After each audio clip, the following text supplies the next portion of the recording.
the Bible is a white man's book written by the white man and for the white man and to the white man. Who told you that?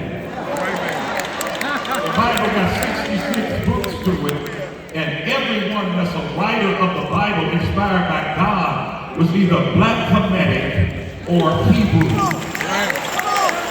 All of them are common, except maybe Luke, who wrote the Gospel Luke in the book of Acts. So out of 66 books, one white writer of 2 books, and you're saying it's a white man's book written to the white man and for the white man? Who told you that? Well, I reject the Bible because in the 17th century, the white slave owners were twisting the truth in the Bible to make black slaves more docile.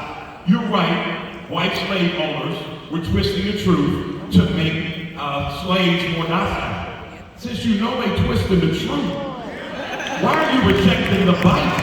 Why don't you reject the one who's twisting the truth?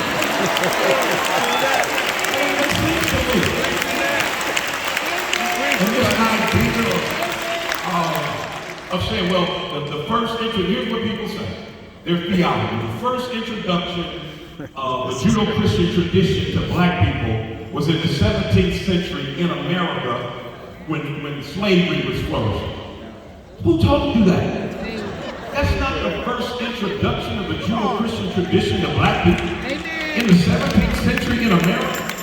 Y'all do know it was a black man named Simon Serini from Libya, Black Africa, and helped Jesus carry his cross up Calvary's hill. You can't get no closer to Christianity than the cross. That was in the 17th century. That was in the 1st century. And that ain't even the first introduction of the Judeo-Christian tradition to black people. You have to go all the way back to the book of Genesis. Yes. And in the book of Genesis, there is a description of the Garden of Eden in chapter 2. And in that description of the Garden of Eden in chapter 2, verse 11 mentions a land called Havilah. And in verse 13, it mentions a land called Cush or Ethiopia. Let's go.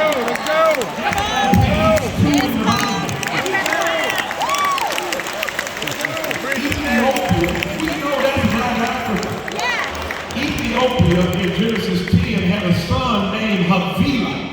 So now you got Ethiopia and Havilah mentioned in the Garden of Eden. There was a geneticist traced DNA all the way back to the origins of humanity.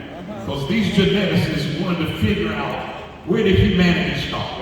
And when they traced DNA all the way back to the origin of humanity, they said the mother of all humanity had to have been a black woman from Ethiopia. That wasn't a pastor or a professor. Those are doctors, scientists, and geneticists that said it had to be a black woman from Ethiopia. But y'all, they just now catching up with the Bible.